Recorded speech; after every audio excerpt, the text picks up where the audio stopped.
एक वक्त का किस्सा है। एक गांव में मीठे नाम का लड़का अपने बाप और बीवी के साथ रहता था। उसके बाप ने अपने दोस्त के साथ मिलकर गंदम की फसल तैयार की थी, जिसे वो बोरियों में भरकर बाजार में बेच देते हैं, लेकिन उन्हें अच्छा मुनाफा नहीं होता। यार ये तो बहुत थोड़े पैसे हैं। जितना पैसा फसल तैयार होने में लगा है, इसके मुकाबले में प्रॉफिट तो बहुत थोड़ा हुआ है। और तुम ठीक कह रहे हो। मैंने तो सोचा था कि इस बार अपनी बीवी बच्चों को अच्छे अच्छे कपड़े खरीद कर दूंगा, लेकिन इस प्रॉफिट से तो अगली फसल के लिए खाद भी नहीं आएगी। वो परेशान बातें कर रहे होते हैं कि एक आदमी वहाँ पर आता है। भाई साहब, ठाकुर साहब अपनी जमीन बेच रहे हैं। तुम दोनों गंदम की फसल उगाते हो, इसलिए तुम्हें बता रहा हूँ, वो जमीन खरीद लो, सस्ती मिल रही है, उस पर गंदम की फसल उगाना। ओ भाई, पहले यहाँ फसल में मुनाफा नहीं हो रहा और तुम जमीन खरीदने की बात कर रहे हो। हमें तो ये समझ नहीं आ रहा कि हम अपने घर वालों को क्या जवाब देंगे। यही सोचकर मेरा सर फटा जा रहा है। भाई मेरा तो काम था तुम्हें मशवरा देना, आगे तुम्हारी मर्जी। ये कहकर वो आदमी वहाँ से चला जाता है। यार तुम ये सारे पैसे अपने पास रखो, मैं अपने घर वालों से मशवरा करता हूँ, फिर शाम में कोई हल निकालते हैं। ये कहकर वो अपने अपने घरों की तरफ चले जाते हैं और वो घर आकर अपनी बीवी और बेटे को सारी बात बताता है। क्या फायदा इतनी मेहनत करने का जो आप दोनों को मुनाफा ही नहीं हुआ, बस असल रकम ही वापस आई है। बेगम, मुझे एक आदमी मिला था, वो बता रहा था कि ठाकुर साहब अपनी जमीन बेच रहे हैं। मैं सोच रहा हूँ हम सारे पैसे उस जमीन पर लगाकर उसे खरीद ले और कोई और अच्छी फसल लगाकर उसे बेचे। अब्बू जान, अगर मेरी बात मानो तो वो जमीन खरीद कर उस पर प्लाट बनाकर बेचो। इस तरह आपको बहुत फायदा होगा और प्लाट भी हाथों हाथ बिक जाएंगे। बिट्टू की बात सुनकर उसका बाप खुश हो जाता है। उसे ये बात बहुत पसंद आती है। वाह मेरे बेटे, कितना अच्छा मशवरा दिया है तूने। मेरे तो जहन में ये बात ही नहीं आई। शाम में मैं अपने दोस्त के पास जाता हूँ और उससे बात करता हूँ। मगर मेरी बात सुन ले, अब जो भी प्रॉफिट होगा अपने हिस्से के पैसे अपने पास रखे, अपने दोस्त के पास न रखे। कल को इसकी नीयत खराब हो गई तो हम कहाँ जाएंगे। अरे बेगम, ये तू क्या बात कर रही है। मेरा दोस्त बहुत ईमानदार है, उसने कभी मेरे साथ धोखा नहीं किया। तू उसकी ईमानदारी पर शक कर रही है। अब्बू जान, बात शक की नहीं है, बात उसूल की है। आपको किसी पर इतना एतबार नहीं करना चाहिए। बेटो बेटा, तू भी अपनी माँ की जबान बोलने लग गया है। मैं बच्चा नहीं हूँ जो तुम मुझे सिखा रहे हो कि किसके पास पैसे रखवाने हैं और किसके पास नहीं रखवाने। ये कहकर बिट्टू का बाप वहाँ से चला जाता है। मीठे का बाप गंदम बेचकर जो पैसा आया था उसे एक संदूक में रख देता है। देख लिया बेगम, अब्बे ने सारा पैसा इस संदूक में रखा है। अब इन पैसों पे अपना हाथ साफ करेंगे। हाँ मीठे, जैसे तेरा बाप जब सारा पैसा निकाल ले बिया। ओ बेगम, तू पागल तो नहीं हो गई? थोड़ा थोड़ा करके खाते हैं, इस तरह इन्हें शक भी नहीं होगा। क्यों तू सोने की मुर्गी ज़िबा करने के चक्करों में है? हाँ मीठे, क्या तो तू बिल्कुल ठीक रहे। ये तुम दोनों यहाँ खड़े क्या कर रहे हो? अपने बाप को देखकर मीठा डर जाता है। अबू जान, पेट में बहुत गैस हो रही थी तो यहाँ खड़े होकर पेट हल्का कर रहा था।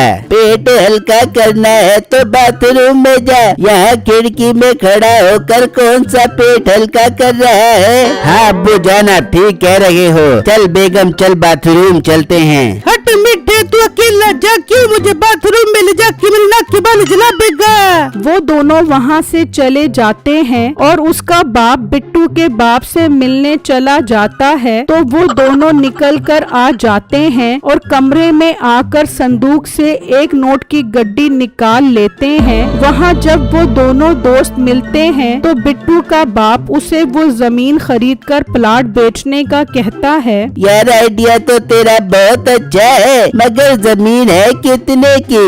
ये भी कोई बात बात है भला? अभी चल के ठाकुर साहब से उसकी कीमत पूछते हैं। वो दोनों ठाकुर साहब के पास आ जाते हैं और उससे जमीन की कीमत का पूछते हैं। अरे तुम लोग मेरी जमीन देखोगे तो खुश हो जाओगे। सोना उगलने वाली जमीन है मेरी। वो बात तो आपकी ठीक है, मगर हमें उसकी कीमत तो बताए। मैं अपनी जमीन तुम्हें 10 लाख रुपए की दूंगा। इस पर जो भी बीज डालोगे बहुत अच्छी फसल उगेगी। ठाकुर साहब 10 लाख रुपए तो बहुत ज्यादा है। हमने जो गंदम बेची है उससे 3 लाख रुपए मिले हैं। आप कुछ कीमत कम कर दे। नहीं, 10 लाख रुपए से 1 रुपया भी कम नहीं करूँगा। अगर समझ आती है तो 10 लाख रुपए ले आना और जमीन खरीद लेना। वो दोनों ये सुनकर परेशान हो जाते हैं और वहाँ से चले जाते हैं। यार अब 10 लाख रुपए कहाँ से लेकर आएंगे? हमारे पास तो 3 लाख रुपए हैं। यार परेशान मत हो, हम पटवारी से 7 लाख रुपए का कर्जा ले लेते हैं। मैं अपने घर और जो जमीन पिछले गांव में पड़ी है उसके कागजात पटवारी के पास रखवा देता हूँ। यार ये तो बहुत अच्छी बात है। चल अभी के अभी वो कागजात पटवारी के पास रखवा कर पैसे ले लेते हैं। वो दोनों कागजात लेकर पटवारी के पास चले जाते हैं और वो उसकी जगह 7 लाख रुपए का कर्जा ले लेते हैं और घर से बाकी रकम उठाकर ठाकुर साहब के पास आ जाते हैं। जा मुंशी अंदर जाकर गिन पूरे 10 लाख रुपए भी हैं कि नहीं। मुंशी अंदर चला जाता है और थोड़ी देर बाद वापस आता है। मालिक मैंने सारे पैसे गिने हैं, इसमें 20,000 रुपए कम है। ये तुम क्या कह रहे हो? तुमने ठीक से तो गिने हैं ना?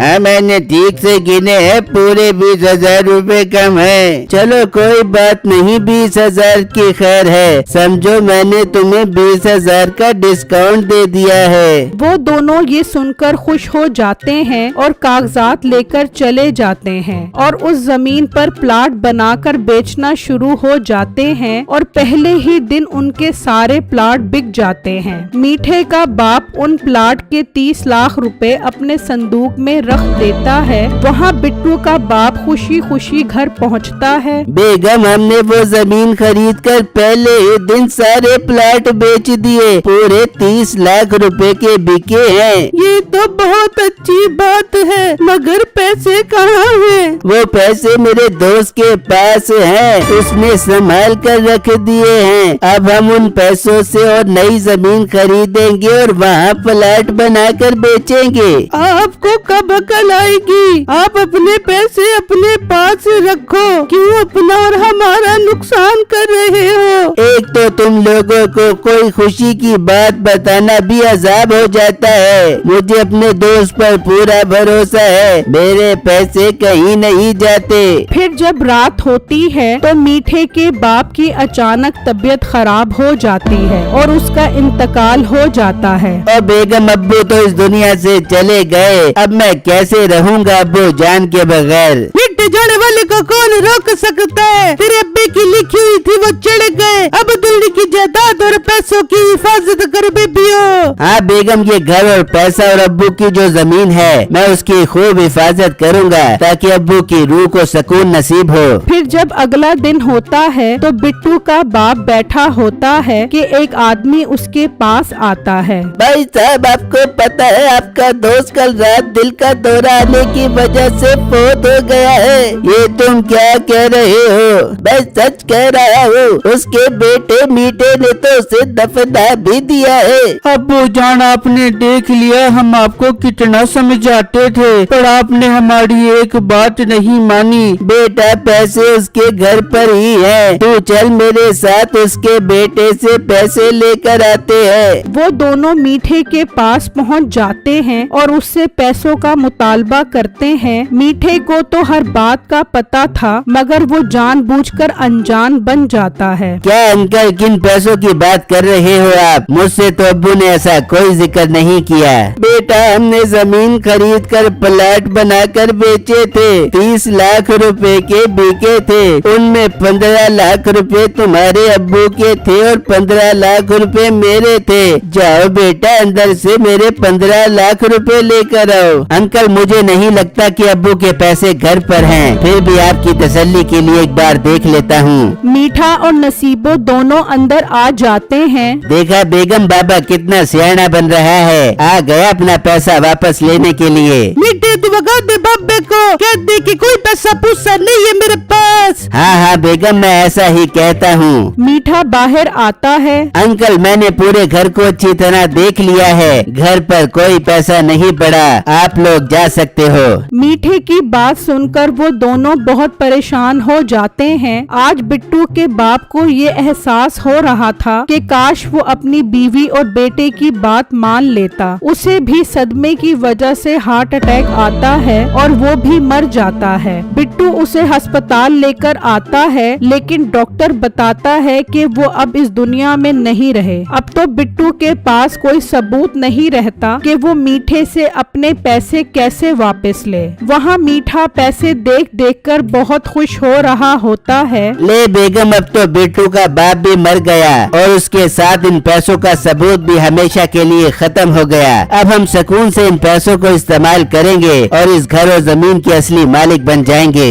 इस तरह 2 महीने गुजर जाते हैं और बिट्टू की गुर्बत इतनी बढ़ जाती है कि उनके पास खाने पीने के लिए भी कुछ नहीं रहता। बेटा, बहुत भूख लग रही है मुझे, कुछ खाने के लिए ले आ, मेरी जान निकल रही है। अम्मी जान, कुछ भी नहीं है मेरे पास, सब कुछ तबाह हो गया है। मैं कल से मेहनत मजदूरी करता हूँ ताकि घर का दाना पानी चले। वो बात कर रहे होते हैं कि वही पटवारी वहाँ आ जाता है। अंकल, आप कौन हो? मैं इस गांव का पटवारी हूँ। तुम्हारे अब्बू अपने दोस्त के साथ मेरे पास आए थे और उनके दोस्त ने अपने घर और जमीन के कागजात मेरे पास रखवा कर कर्जा लिया था और अभी तक कर्जा वापस करने नहीं आए। बिट्टू उनकी बात सुनकर चौंक जाता है और उन्हें सारी बातें बता देता है। अच्छा, तो इसका मतलब उसके बेटे ने तुम्हारे साथ बेईमानी की है। तुम्हें परेशान होने की जरूरत नहीं। उनके घर और जमीन के कागजात तो मेरे पास है। मैं उनका घर बेचकर अपने पैसे ले लूंगा